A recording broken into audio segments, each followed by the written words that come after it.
আজকের রেসিপি একদম অনুষ্ঠান বাড়ির স্টাইলে এঁচোড় চিংড়ি। সিজনে প্রথম এঁচোড় যখন বাড়িতে আসে তখন বাঙালির এঁচোড় চিংড়ির কথাই সবার প্রথম মনে পড়ে, তাই আজ বানিয়েই ফেললাম। একটা 1 কেজি এঁচোড় নিয়ে সেটাকে ভালোভাবে নুন হলুদ দিয়ে প্রেসারে সেদ্ধ করে নিতে হবে। এরপর ম্যারিনেট করে রাখা 300 গ্রাম চিংড়ি মিনিট 5 ফ্রাই করে নিয়ে দুটো আলুও একই তেলে ফ্রাই করে নেব। এবার সেদ্ধ করে রাখা এঁচোড়টাও ভেজে নেওয়ার পর তেজপাতা, গোটা গরম মশলা ফোড়নে দিয়ে দুটো কোচানো পেঁয়াজ হালকা লাল করে ভেজে নিয়ে আদা ও লঙ্কার পেস্ট দিয়ে কষিয়ে নিতে হবে।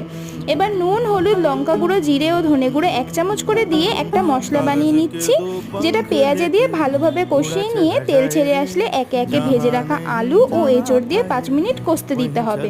এরপর জল দিয়ে কিছুক্ষণ ফুটিয়ে নেওয়ার পর ওপর থেকে চিংড়ি ঢেলে ঘি গরম মশলা দিয়ে নামিয়ে নিলেই রেডি দুর্দান্ত স্বাদের এঁচোড় চিংড়ি।